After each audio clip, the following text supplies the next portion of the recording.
ఆంధ్రప్రదేశ్లో జరిగిన ఎన్నికల తీరుపై తీవ్ర స్థాయిలో నిరసన వ్యక్తం చేస్తున్నారు ఏపీ సీఎం చంద్రబాబు. కొద్దిసేపటి క్రితం కేంద్ర ఎన్నికల సంఘం ప్రధానాధికారి సునీల్ అరోరాతో భేటీ అయ్యారు. ఏపీలో పోలింగ్తో పాటు పలు అంశాలపై ఫిర్యాదు చేశారు.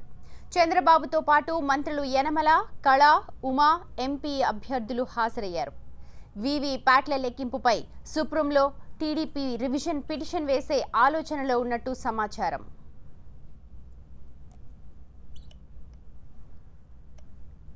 పూర్తి సమాచారాన్ని ఢిల్లీ నుంచి మా ప్రతినిధి మహాత్మా అందిస్తారు. మహాత్మా, ఆంధ్రప్రదేశ్ రాష్ట్ర ముఖ్యమంత్రి చంద్రబాబు నాయుడు అలాగే ఆయనతో పాటుగా రాష్ట్ర కేబినెట్కి సంబంధించిన అనేక మంది మంత్రులు, ఎంపీలు, ఎంపీ అభ్యర్థులు అందరూ కూడా ఢిల్లీకి వచ్చి కొద్దిసేపటి క్రితం కేంద్ర ఎన్నికల ప్రధాన కమిషనర్ సునీల్ అరోరాతో భేటీ అయ్యారు. ఈ భేటీ ఇంకా కొనసాగుతోంది. ముఖ్యంగా ఎన్నికలు జరిగిన తీరును టీడీపీ నేతలందరూ కూడా పూర్తి స్థాయిలో తప్పుబడుతున్నారు. ఎన్నికల కమిషన్ పూర్తి స్థాయిలో వైఫల్యం చెందింది అంటూ ఆరోపిస్తున్నారు.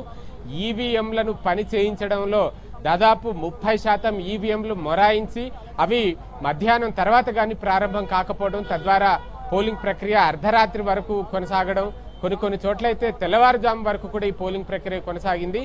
ఇంత లోపభూయిష్టంగా ఎన్నికలు జరిగిన తీరు కారణంగా ఓటింగ్ శాతం కూడా ఎక్కువ నమోదు కావాల్సింది తగ్గింది అంటూ వీరంతా చెప్పుకుని వస్తున్నారు. గత ఎన్నికలతో పోలిస్తే స్వల్పంగా పెరిగినప్పటికీ నిజానికి ఈసారి ఓటర్ చైతన్యం చాలా ఎక్కువగా ఉంది.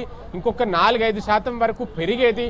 ఆ అవకాశాన్ని చేజేతులారా చేజార్చుకున్నట్టు అయింది అన్న ఆవేదన టీడీపీ నేతలు వ్యక్తం చేస్తున్నారు. అలాగే ఈ ఈవీఎంలు మొరాయించిన సందర్భంలో వాటిని రిపేర్ చేయడం లేదంటే రీప్లేస్ చేసే వంకతోటి కొంతమంది వచ్చిన వారు ఎవరో తెలీదు, వాళ్ళు రిపేరే చేశారా లేదా మ్యానిపులేట్ చేశారా కూడా తెలీదు అంటూ టీడీపీ నేతలు ఆరోపించారు. ముఖ్యమంత్రి చంద్రబాబు నాయుడు సైతం ఈ వాదనతో ఆయన ఎన్నికల కమిషన్ ప్రధానాధికారితో ఇప్పుడు చర్చిస్తున్నారు. దీంతో పాటు లా అండ్ ఆర్డర్ ఇష్యూను కూడా ప్రధానంగా లేవనెత్తబోతున్నారు. ఎందుకంటే గతంలో ఎప్పుడూ లేని విధంగా ఈసారి పెద్ద ఎత్తున హింసాత్మక ఘటనలు చోటు చేసుకోవడం, ఒకరిద్దరు చనిపోయారు, చాలా చోట్ల అల్లర్లు చోటు చేసుకున్నాయి.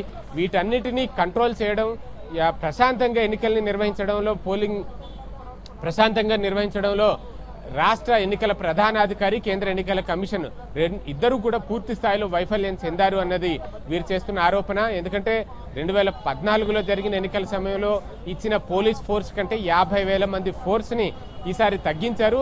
ఎక్కువ ఫోర్స్ని తెలంగాణకు కేటాయించారు. తద్వారా ఏపీలో ఇంత హింసాత్మక ఘటనలు చోటు చేసుకున్నాయంటే దీని వెనక ఖచ్చితంగా ఈసీ ప్రమేయం ఉంది, ఈసీ ఉద్దేశపూర్వకంగానే ఇలా చేసింది, ఈసీ బీజేపీ కనుసన్నల్లో నడుస్తుంది అంటూ కొంతమంది నేతలు తీవ్ర స్థాయిలో దుయ్యబట్టారు.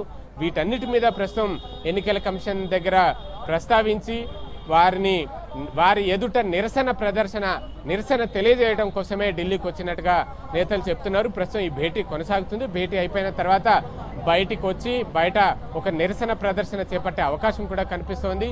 ఈ భేటీ కోసం బయలుదేరడానికంటే ముందే అఖిలేష్ యాదవ్ చంద్రబాబు నాయుడికి ఫోన్ చేసి ఆయన చేపడుతున్న కార్యక్రమానికి తమ పూర్తి స్థాయి సంఘీభావం ఉంటుందని ఫోన్లో తమ సంఘీభావాన్ని ప్రకటించారు.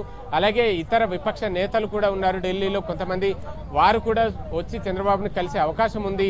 లేదంటే చంద్రబాబు నాయుడే స్వయంగా వెళ్ళి శరద్ పవార్ వంటి నేతల్ని కలవనున్నట్టుగా కూడా తెలుస్తుంది. ఏదేమైనా ఈరోజు సాయంత్రం ఆయన తిరుగు ప్రయాణం అవుతున్నారు.